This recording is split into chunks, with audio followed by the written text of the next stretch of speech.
Your Steve Jones Show podcast is loading now. The Steve Jones Show podcast is sponsored by Sunbury Motors, North 4th Street in Sunbury, and Sunbury Motors Kia, routes 11 and 15 in Hummel's Wharf.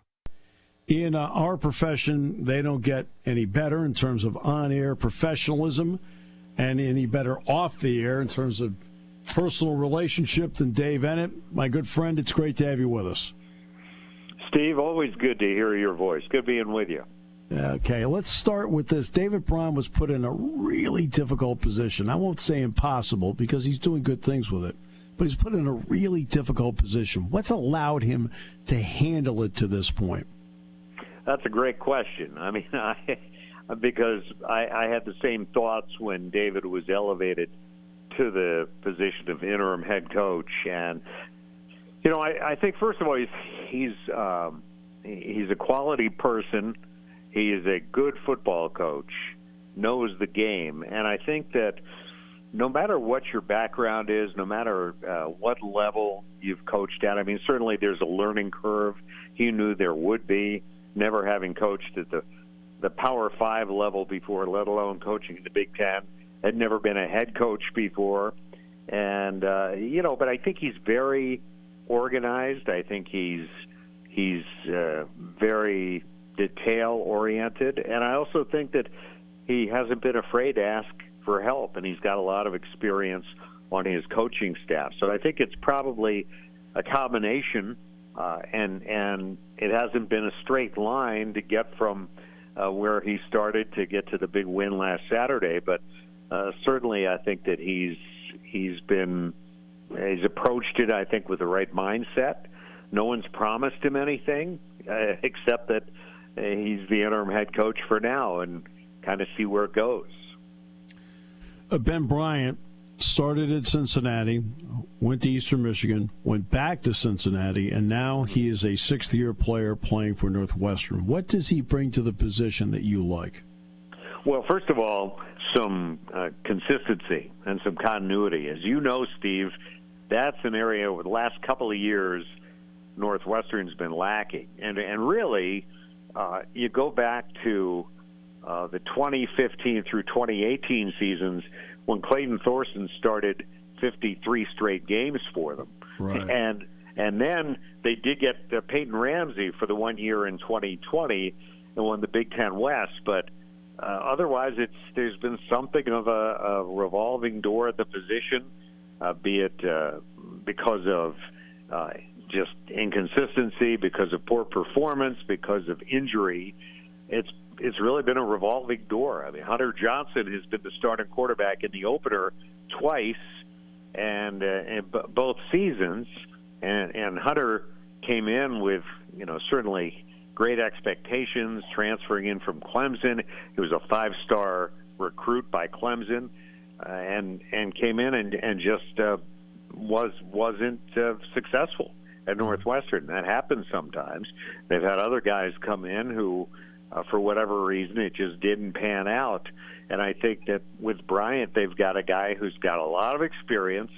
You know, he's played in more than 40 games. He's started 20-some-odd games in his career. And I think having that experience and also having a group of receivers who've got some experience around him now, not that they haven't had good receivers in the past, and some guys like Malik Washington played a lot of football for them and some other guys, but I think that this group now, a couple of transfers, Cam Johnson, A.J. Henning, plus Bryce Kurtz, who's finally healthy, I think that's also helping Bryant a lot.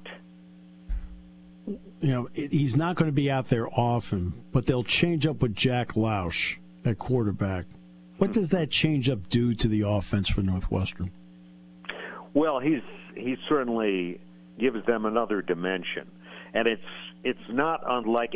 And keep in mind, he's really only played a handful of snaps so far. I mean, maybe right. He played a few extra when the game against UTEP was out of hand, but it's not unlike when they were alternating between Kane Coulter and Trevor Siemian or Dan Persa a few years ago, because I think that Lausch gives them that dimension great mobility, more so than Bryant. Although Bryant, they've run him a little bit, but clearly it's a real strong point for Lausch. A terrific athlete.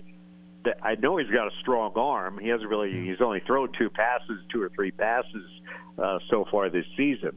He was a terrific baseball player, and he was headed to Notre Dame to play baseball, and then Northwestern offered him a football scholarship. Mm-hmm. So he gives them just the ability to move around back there, and also he can make plays with his legs, and so. I just think they'll try to work him in there and certain packages, and it certainly is a nice dimension to be able to add to your offense. Cam Porter's always been a running back I've liked, but I also know he's been banged up. What has it meant to them having him healthy again? That's huge. And really, it's the first time this first four games, and especially the last couple of games, really the first time he's looked like the Cam Porter since 2020, since before the injury. He missed all of the 21 season. He was hurt in fall camp that year. Came back last year, but again, they had Evan Hull too. So right. Hull kind of took the job and ran with it, and they used Porter sort of as a change of pace type guy. But he is a hard-nosed, tough Big Ten running back who also has a pretty quick burst that we hadn't really seen last year. So I think having Cam back there is huge. And they have a young guy by the name of Joseph Hyman II, yes, who's got some explosiveness. And I don't know if you had a chance to see the touchdown he scored against UTEP on a screen pass, which the pass went for about 10 yards, and he ran for 75 and outran everybody in an 85-yard touchdown. And he's got great breakaway speed. So, that's kind of a nice 1-2 punch there. And they got some other guys with some experience, like Anthony Tyus III. He hadn't played a whole lot yet on offense. But, really, I think Porter being back there, he's a captain. He's got experience. He's been on a winning team. He's been in a Big Ten championship game. I think those things all matter. What did you see in the last 17 minutes of regulation and overtime that you had not seen before that? I saw confidence from the offense, which they really haven't had the last few years. You had the feeling, and this goes back, Steve, to days when, maybe with Ramsey and certainly with Clayton Thorson and guys like Persa and Mike Kafka in the past, where when Northwestern got the ball, and I could go on, Zach Kustok, sure. But you had the feeling they were going to take the ball down the field and score. Right. And you haven't really seen that the last few years. It's been kind of like waiting for something to go wrong here, because they would move the ball at times but then stub their toe. Turnovers. Last year, the football team turned it over 31 times. 31 times in 12 games, and leading to 65 points. You got no chance. You absolutely have no chance. That's an area where traditionally they had always been very good. And I realize Penn State's forte has been taking the ball away, but so far this year they've been pretty good at protecting the football. And I just had the feeling on Saturday, especially with the connection that we saw really for the first time between Ben Bryant and Bryce Kurtz. You just had the feeling they were going to take the ball down the field and score. That's what they did. I know that when we have to vote for the preseason All Big Ten, we have to pick 5 in the East and 5 in the West. And I'll be straight with everybody. I put Bryce Gallagher down as one of my 5 in the West. That's how highly I think of him, and the family tree, by the way. yeah. Out of Rainham, Massachusetts. But along with Xander Muller, and then Kenny Soares made a big play in overtime. What are you seeing from the linebackers, and how important are they to what David wants to do on defense? Well, they've been huge because, first of all, the front four is a work in progress. You know, they're rotating some guys in there, and they have struggled against the run, and quite frankly did against Minnesota for a good part of that game. Right. You know, I mean, that Darius Taylor, number one for Minnesota, is pretty good.